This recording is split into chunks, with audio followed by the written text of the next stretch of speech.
Hi என் அன்பு குட்டீஸ், இன்னைக்கு நம்ம ஹோம் பைபிள் ஸ்கூலோட லாஸ்ட் டே. யோசேப்புடைய குடும்பம் எப்படி பெரிய கூட்டமா வளர்ந்துச்சுன்னு தெரியுமா? கடவுள் கொடுத்த வாக்குறுதி எப்படி நிறைவேற ஆரம்பிச்சுன்னு தெரியுமா? கஷ்டம் வந்தாலும் கடவுளுடைய திட்டம் எப்போதும் நல்லதுதான். கடவுள் நம்மள ஒருபோதும் மறக்க மாட்டாரு. இந்த 10 நாளா நம்ம நிறைய அருமையான விவிலிய கதைகள்லாம் கத்துக்கிட்டோம். இனிமே நாம எல்லாரும் நல்ல குழந்தைகளா வாழணும், சரியா? விவிலிய படிக்கணும், ஜெபம் செய்யணும், இயேசுவை அன்பு செய்யணும். சரி குட்டீஸ், மீண்டும் பின்னாடி சந்திக்கலாம். உங்க எல்லாத்துக்கும் நல்லா கடவுள் ஆசீர்வதிக்கணும்னு நான் வேண்டிக்கிறேன். பாய் குட்டீஸ், டாடா, நான் போயிட்டு வரேன்.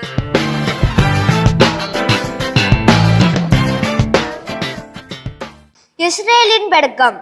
தொடக்க நூல் அதிகாரம் 46 1-7 மற்றும் அதிகாரம் 50 22 வரையுள்ள இறைவார்த்தைகள். பின்பு இஸ்ரேலில் தமக்குறிந்த யாவற்றையும் சேர்த்துக்கொண்டு புறப்பட்டு பேர் சபையை சென்றடைந்தார். அவ்விடத்தில் தம் தந்தை ஈசாக்கின் கடவுளுக்கு பலிகளை ஒப்பு கொடுத்தார். அன்றிரவு கடவுள் இஸ்ரேலுக்கு காட்சியளித்து யாக்கோப்பு யாக்கோப்பு என்று அளித்தார். அவர் இதோ அடியேன் என்றார். கடவுள், உம் தந்தையின் கடவுளான இறைவன் நானே. எகிப்திற்கு செல்ல நீ அஞ்ச வேண்டாம். அங்கே உன்னை பெரிய இனமாக வளரச் செய்வேன். நானும் உன்னோடு எகிப்திற்கு வருவேன். உன்னை நான் அங்கிருந்து மீண்டும் அழைத்து வருவேன். யோசேப்பு தன் கையாலே உன் கண்களை மூடுவான் என்றார். யாக்கோப்பு பேர் சபாவை விட்டு புறப்பட்டார். இஸ்ரேலின் புதல்வர்கள் தம் தந்தையாகிய யாக்கோப்பையும் தங்கள் பிள்ளைகளையும் மனைவியாரையும் அவர்களுக்கு பார்வோன் அனுப்பியிருந்த வண்டிகளில் ஏற்றிக்கொண்டார். கானான் நாட்டில் அவர்கள் சேர்த்திருந்த ஆடு மாடுகள் சொத்துக்களை சேகரித்து கொண்டனர். இவ்வாறு யாக்கோப்பு தம் வழிமரபினரும் அனைவரோடும் எகிப்திற்கு போனார். தம் புதல்வரையும் அவர்கள் புதல்வரையும் தம் புதல்வியரையும் புதல்வரின் புதல்வியரையும் தம் வழிமரபினரும் அனைவரோடும் அவர் தம்மோடு எகிப்திற்கு அழைத்து கொண்டு சென்றார். யோசேப்பும் அவர் தந்தையின் வீட்டாரும் எகிப்தில் குடியிருந்தனர். ஆண்டவரின் அருள்வாக்கு. இறைவனுக்கு நன்றி.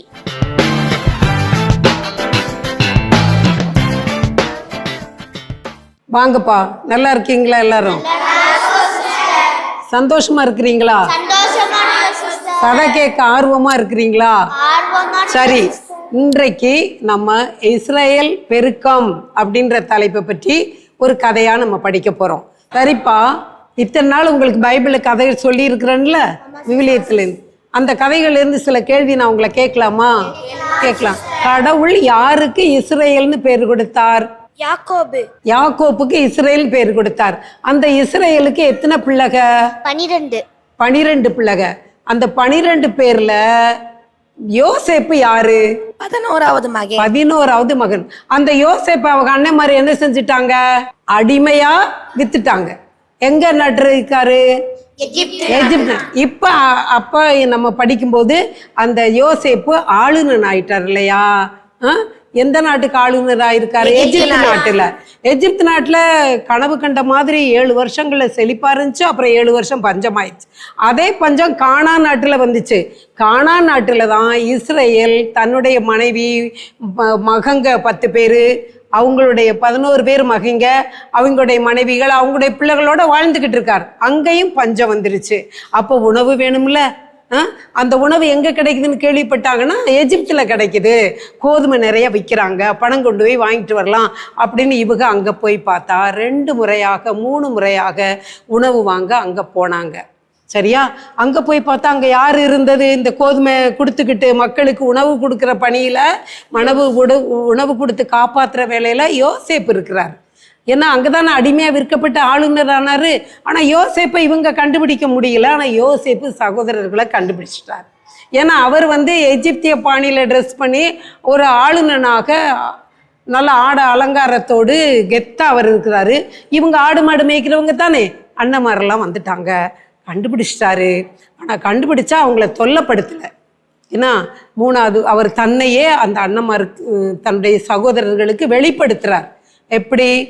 உங்களால் விற்கப்பட்ட உங்களுடைய தம்பி யோசேப்பு நான் தான். கடவுள் என்ன, நீங்கள் என்னை வித்துட்டீங்கன்னு கவலைப்படாதீங்க, நான் வந்து கடவுளால் முன்னால் இந்த நாட்டுக்கு அனுப்பப்பட்டிருக்கேன். ஏன்னா உயிரினங்களை காப்பாற்றும்படி கடவுள் இங்கே என்ன அனுப்பி இருக்கிறாரு. அதனால என்னை வித்துட்டோம்னே நீங்கள் கவலைப்படாதீங்க, நீங்கள் வருத்தப்படாதீங்கன்னு அண்ணமார் செய்த தப்பை கொஞ்சம் கூட சுட்டி காட்டாம இது கடவுளுடைய செயல் அப்படின்னு யோசேப்புக்கிறார்.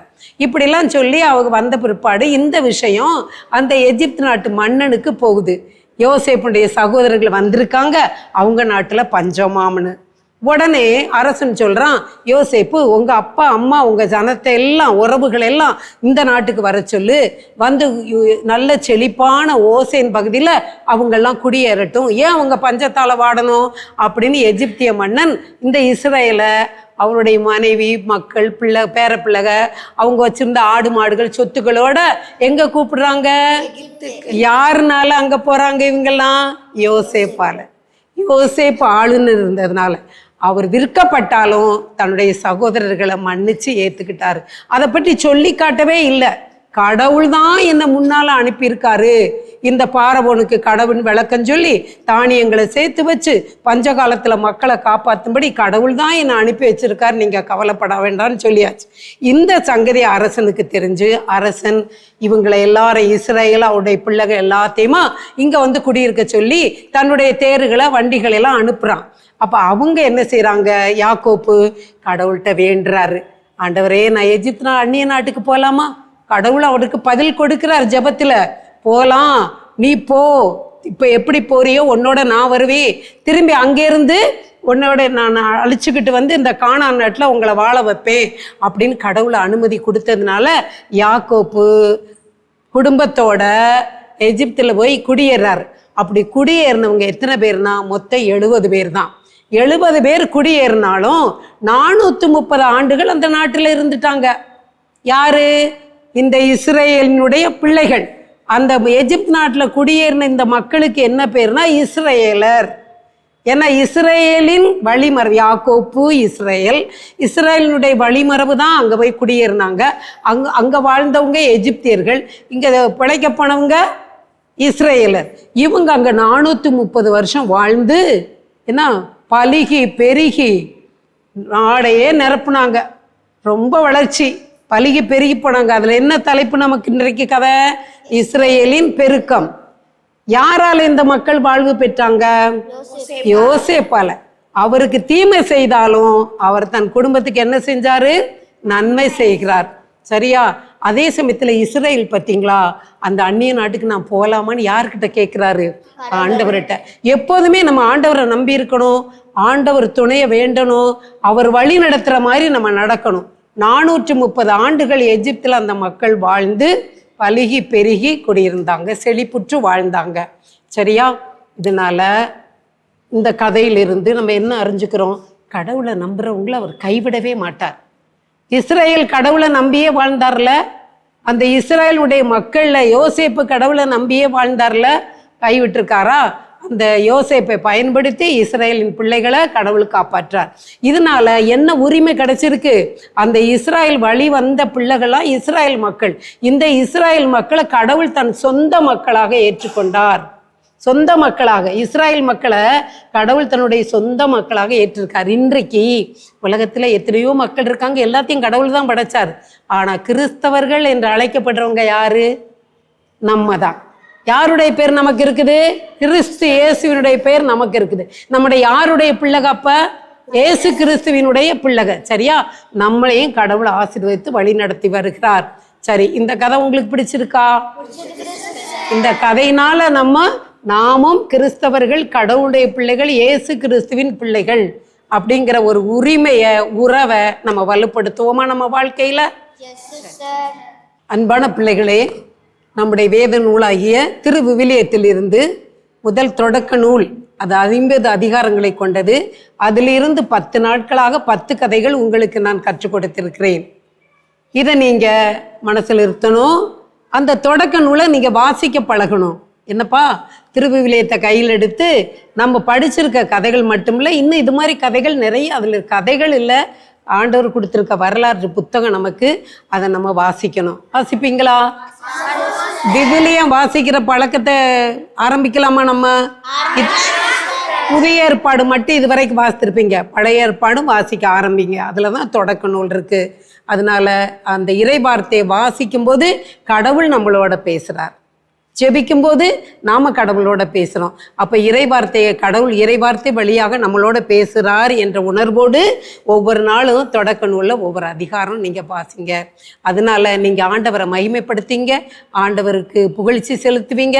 அதனால ஆண்டவருடைய ஆசீரை நீங்க பெற்றுக்கொள்வீங்க. இயேசுவின் கண்மணிகளா நீங்க வாழணும். வாழ்வீங்களா? உங்களுக்காக நான் ஜெபிக்கிறேன்.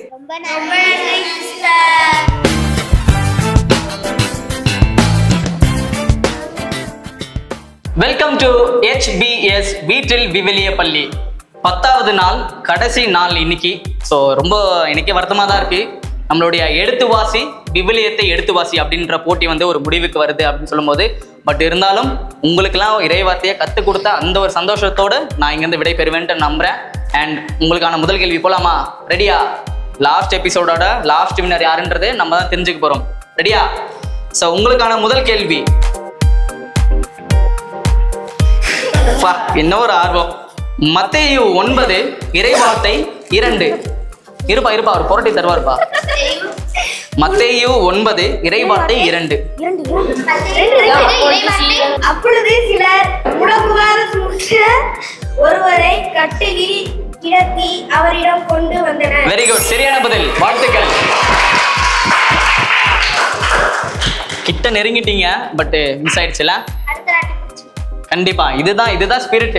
உங்களுக்கான இரண்டாவது கேள்வி, லூக்கா 5 இறைவார்த்தை 20. லூக்கா 5 இறைவார்த்தை 20.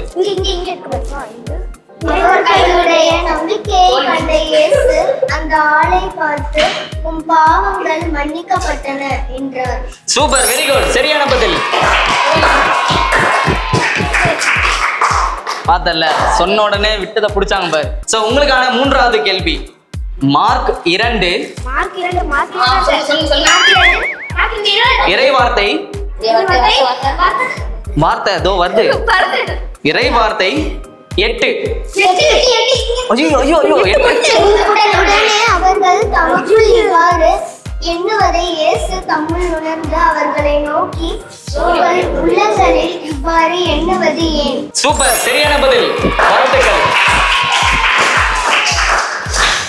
8 நீ எட்டி போய் உள்ள ஊந்துடுற, என்னத்தான் சொல்றது. சரி, உங்களுக்கான நான்காவது கேள்வி. இவங்க 2 லீடிங்ல இருக்காங்க, இன்னும் 1 சொன்னாங்கன்னா வின் பண்றாங்க. சோ பசங்க பாத்துக்கோங்க. உங்களுக்கான நான்காவது கேள்வி, மத்தேயு 9 இறைவார்த்தை 6.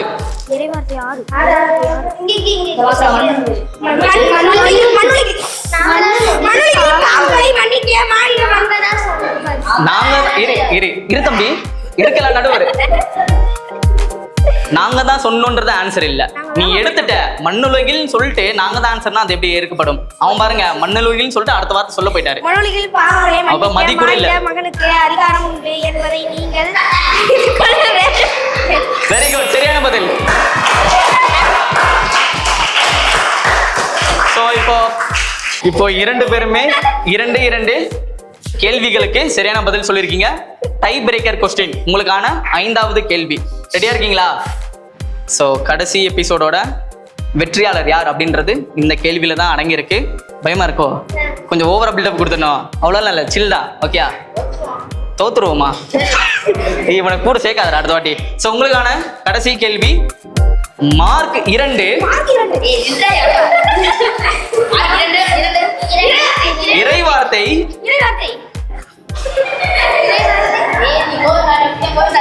மார்க் 2 இறைவார்த்தை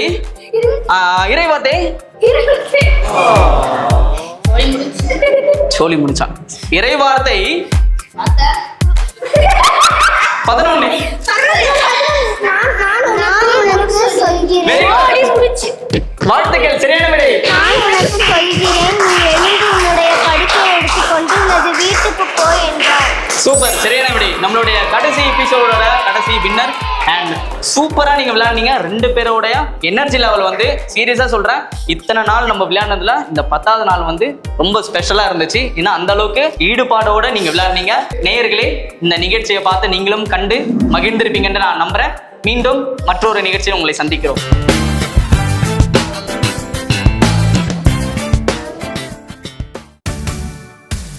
காக்கா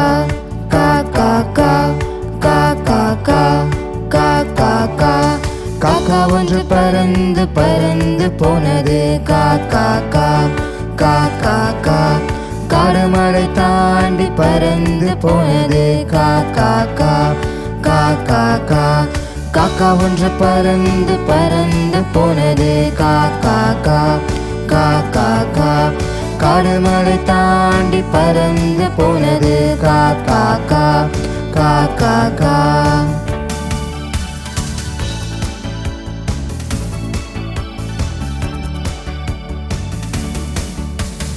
கடவுளுக்கு கீழ்ப்படிந்து பறந்து பறந்து பறந்து போனது.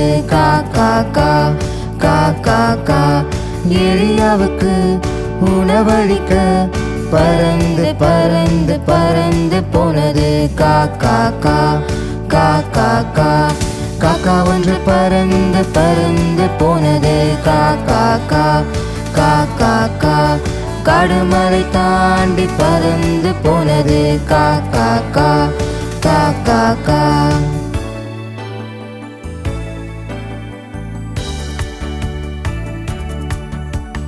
கறியும் அப்பமும் எடுத்துக்கொண்டு பறந்து பறந்து பறந்து போனது. காலையும் மாலையும் உணவளிக்க பறந்து பறந்து பறந்து போனது. காக்கா ஒன்று பறந்து பறந்து போனது. காடுமலை தாண்டி பறந்து போனது. காக்கா ஒன்று பறந்து பறந்து போனது. காடுமலை தாண்டி பறந்து போனது.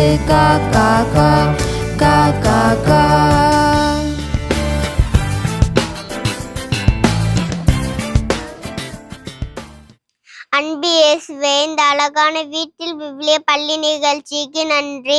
எங்களுக்காக விவிலிய கதை சொல்லிய சிஸ்டர் அம்மாவை ஆசீர்வதித்தரலும். தினமும் ஜெபிக்கவும் விவிலியத்தை படிக்கவும் உதவி செய்யும்.